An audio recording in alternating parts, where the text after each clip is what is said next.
Namaskar, my dear friends. Welcome to the lecture series of machine design. In our previous video, you were learned about the sliding contact bearing, and we have also solved the different examples of the sliding contact bearing to understand the design procedure of the sliding contact bearing. Now, in this lecture, let us understand about the rolling contact bearing. Okay.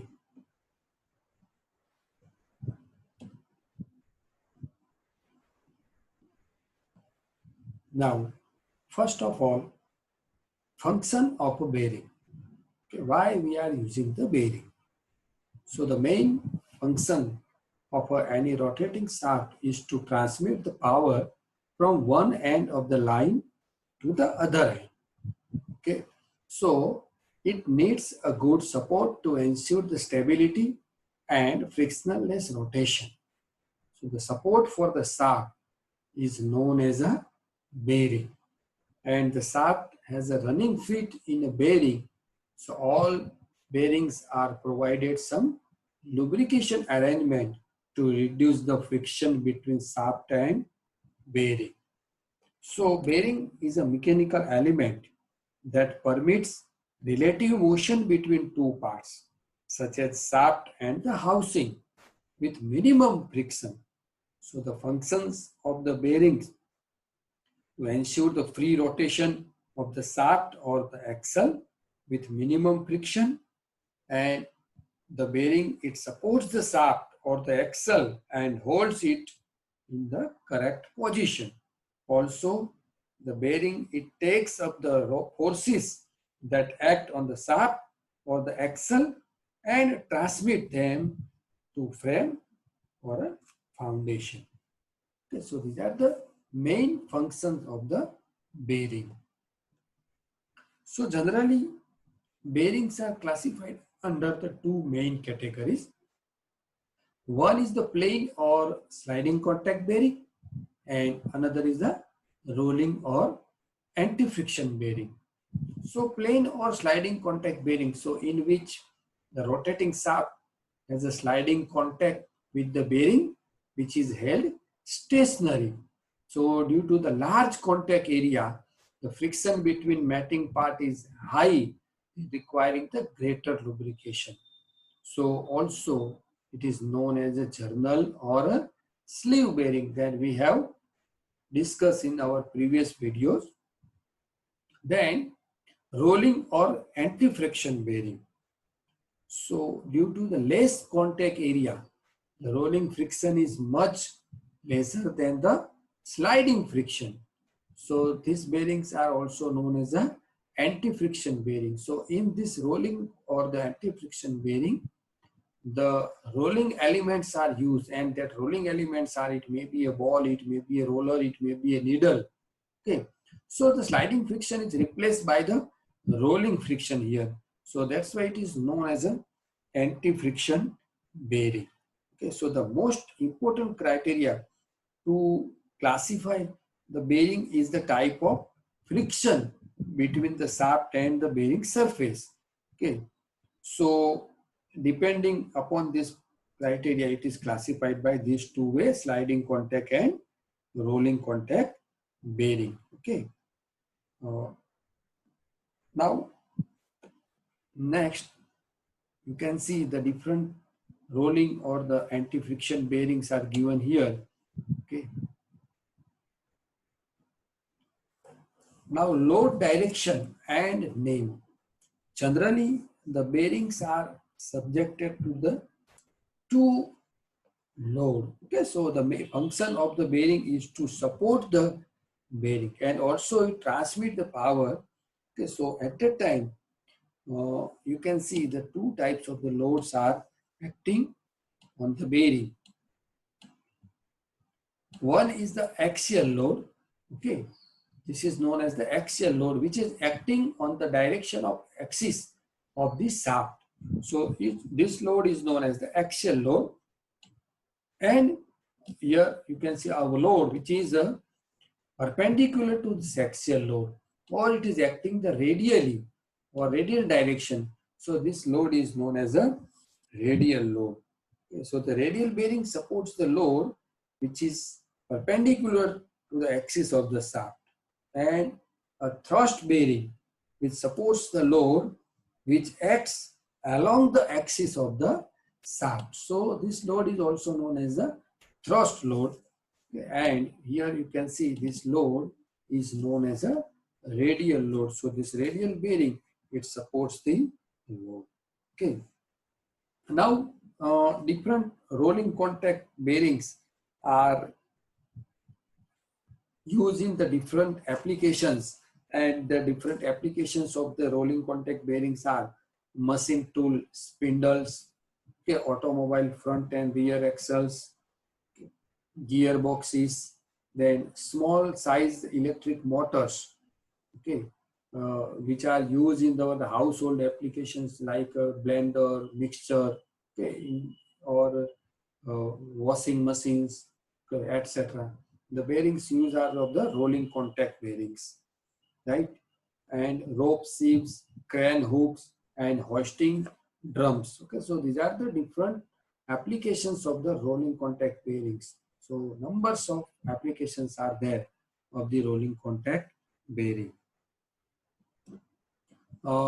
Then ball and roller bearings. Okay, so due to the low rolling friction, these bearings are aptly called the anti-friction bearing. Okay, so for starting conditions and at the moderate speed, the frictional losses in rolling contact bearings are lower than that of the equivalent the hydrodynamic journal bearing. Okay, so this is because the sliding contact is replaced by rolling contact, so resulted in the low coefficient of friction. Therefore, this rolling contact bearing are called the anti-friction bearing. Okay, so there is always friction at the contacting surface between the rolling element and the inner and outer cages. Okay, so frictional resistance is considerably less than in the plain bearings here. Rotating and non-rotating pairs, this is separated by balls or rollers in case. Okay, and this ball or the rollers, they has rolling contact, and sliding friction is eliminated and replaced by much lower rolling friction.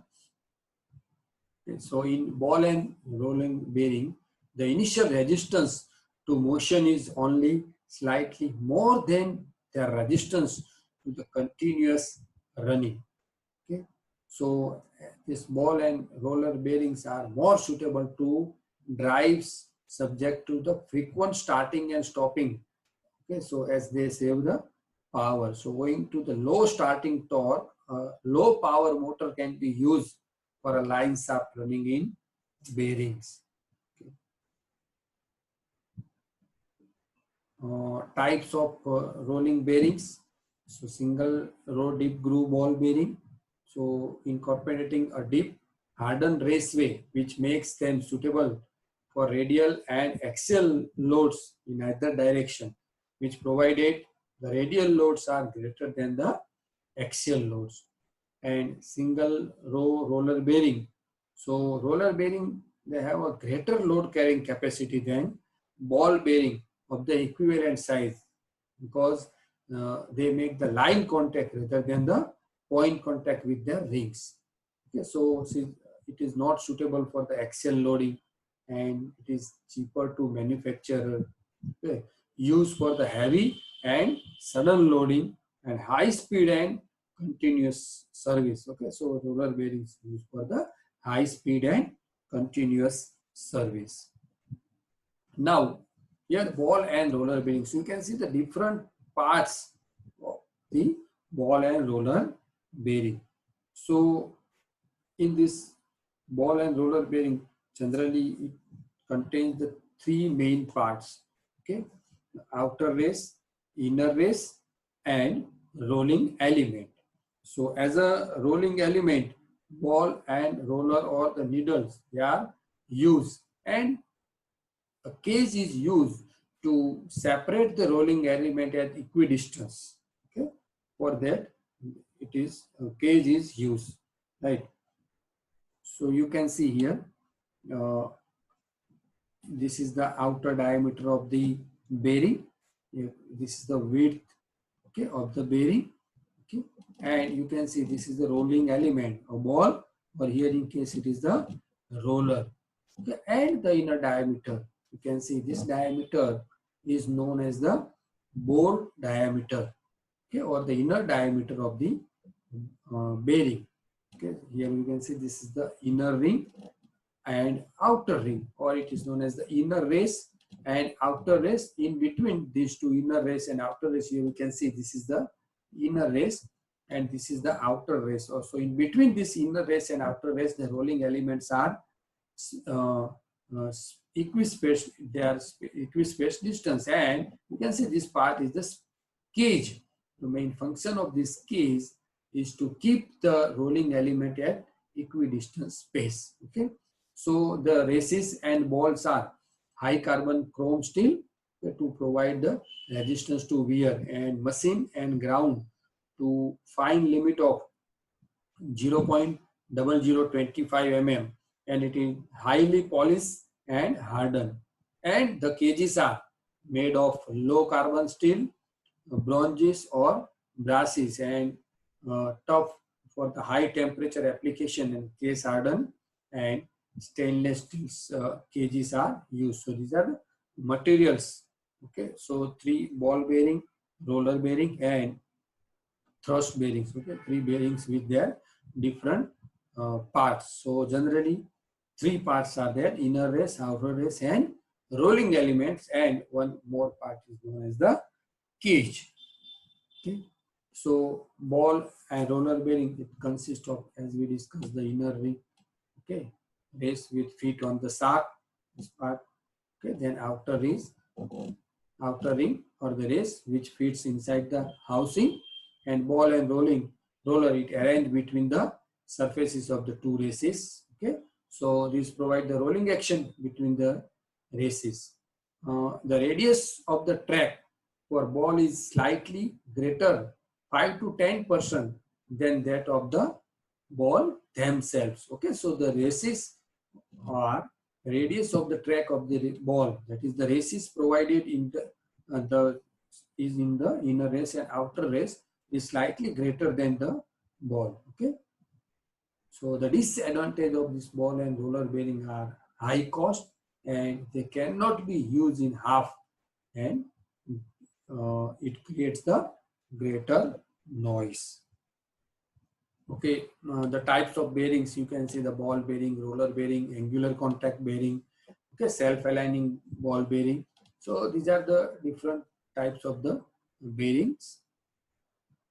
You can see here, these are the ball bearings, okay, and double row ball bearing, spherical rollers are there. Double row self-aligning ball bearing, single and double row roller bearing. We will see detail in later part of this lecture or in the previous next lecture. Now let us start with the different types of the bearings. So first one is the deep groove ball bearing. Okay, so you can see this is the deep groove ball bearing, and inner race, outer race of this ball bearing. Okay, then bearing diameter, it is known as the bore diameter, and here you can see this is the pitch circle diameter. Okay, and bearing single outside diameter. So the most frequently used bearing is a deep groove ball bearing. Okay, and it is found in almost all kind of products in general mechanical engineering. Okay, so in this type of bearing, the radius of the ball is slightly less than the radius of curvature of the grooves in the races.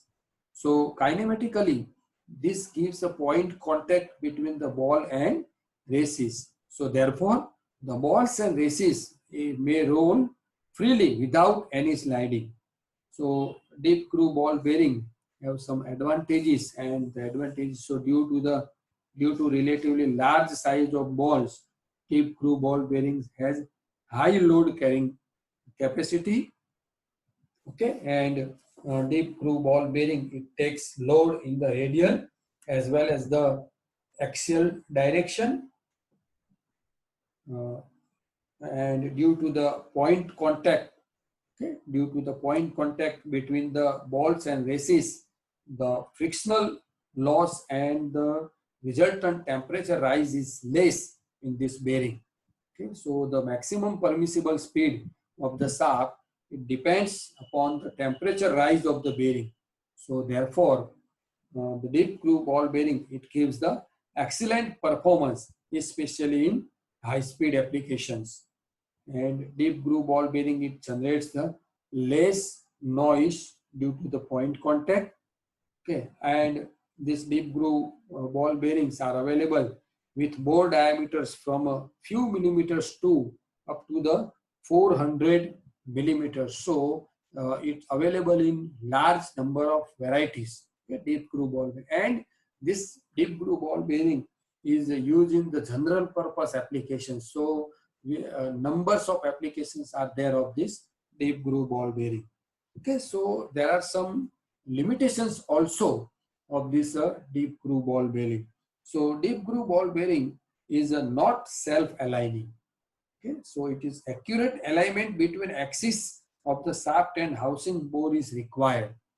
Okay, so it cannot take the misalignment in between the shaft and axle. So therefore, perfect alignment is required. If there is some misalignment between the shaft and okay, bearing between the two shafts, then what happen? This bearing, it will fail. So it will create the vibration and noise. So it will reduce the life of the component. Then one more disadvantage of this deep groove ball bearing is poor rigidity compared with the lower bearing. So uh, this is due to the point contact, okay, compared with the line contact in case of roller bearing. So it is unsuitable for machine tool spindles where the rigidity is important consideration. Okay, so where the rigidity is very important consideration at that time due to the less contact between the uh, ball and races. Okay, here is the point contact, so it cannot take much more load. So therefore, its rigidity is poor and it is not used where the rigidity is important consideration. So this is all about the deep groove ball bearing. Then next one is the angular contact ball bearing. In angular contact bearing, the grooves in inner and outer races are so shaped that the line of reaction at the contact between balls and races, it makes an angle with the axis of the bearing. So you can see here, this is the rollers or the balls are, it's arranged in such a way that it makes the contact, angular contact. So this is, you can see, this is the contact angle. Okay, contact angle between the race and ball. So this reaction has the two components, that is the radial and axial. So therefore, this angular contact bearing, it can take radial and thrust loads. So these angular contact bearings are often used in pairs, okay, either side by side or at the opposite end of the shaft in order to take the thrust load in both directions.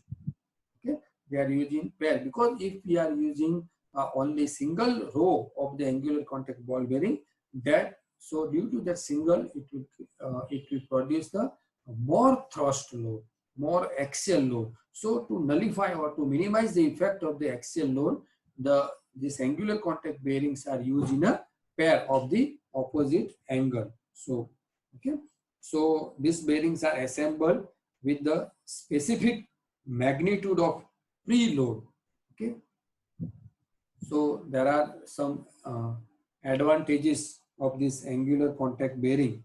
So the angular contact bearing can take both radial and thrust load, and in angular contact bearing, one side of the groove in the outer race is cut away to permit the insertion of large number of balls than that of deep groove ball bearing. So this permits the bearing to carry relatively large axial and radial load. Okay, so therefore, the load carrying capacity of angular contact bearing is more than that of deep groove ball bearing. Okay, so there are some limitations or the disadvantages of these angular contact bearings, and these disadvantages are two bearings are required to take thrust load in both directions. Okay, and the angular contact bearing, it must be mounted without axial play. Okay, so it must be mounted without the axial play, and the angular contact bearing, it requires the initial preloading.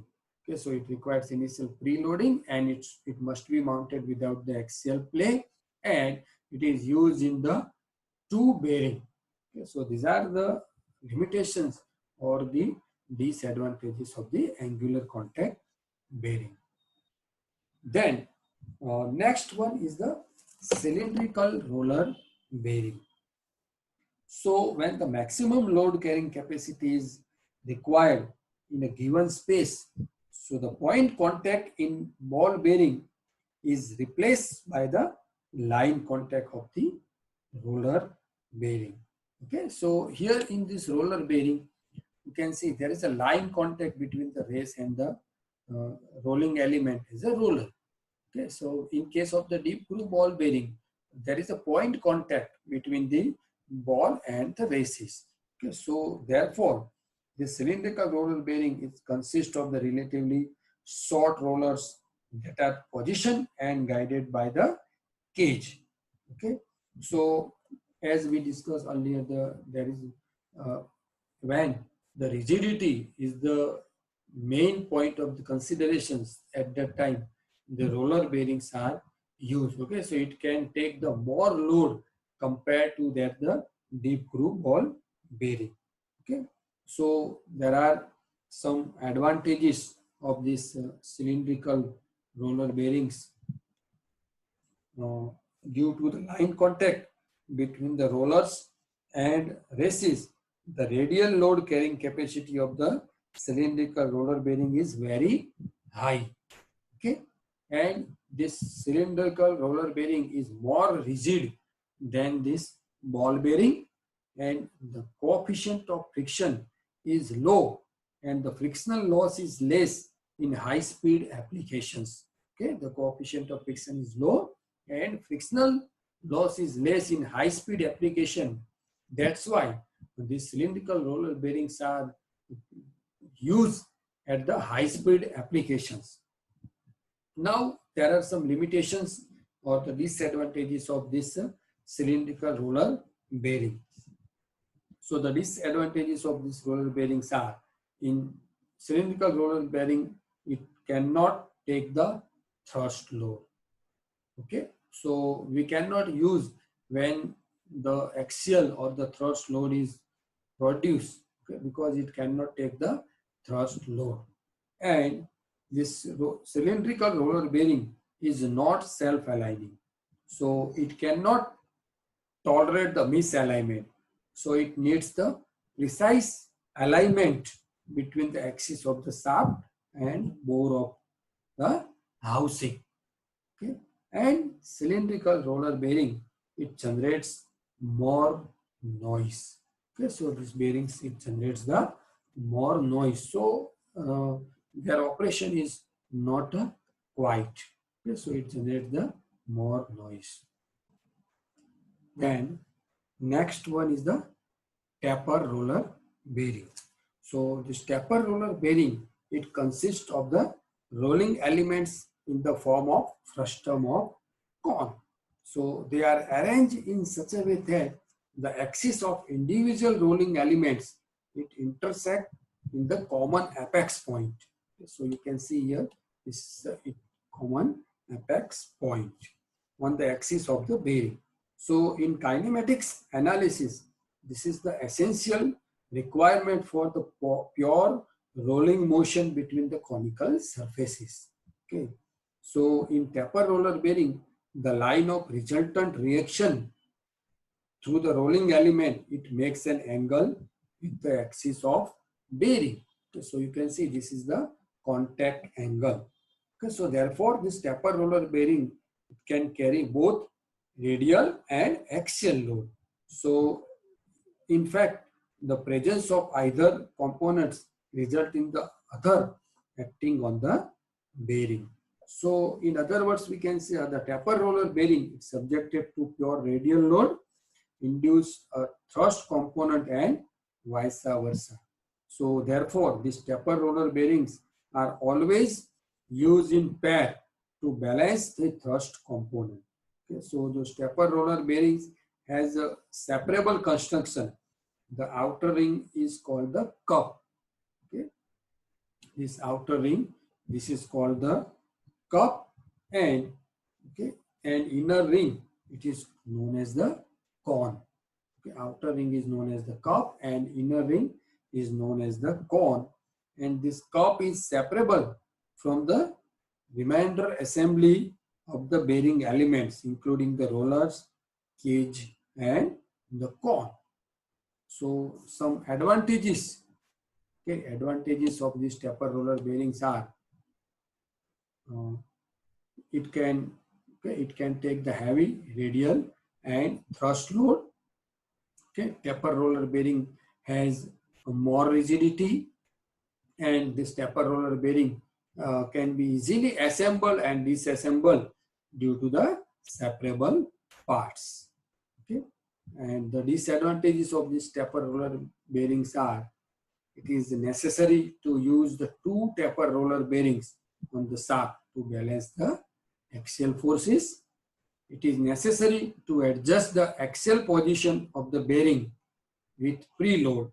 So this is essential to coincide the apex of the cone with the common apex of the rolling element.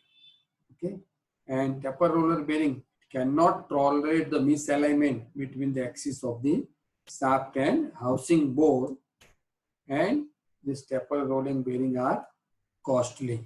Okay, so these taper roller bearings are used for the cars and trucks, propeller shaft and differential, railroad axle boxes and large size bearings in rolling mills.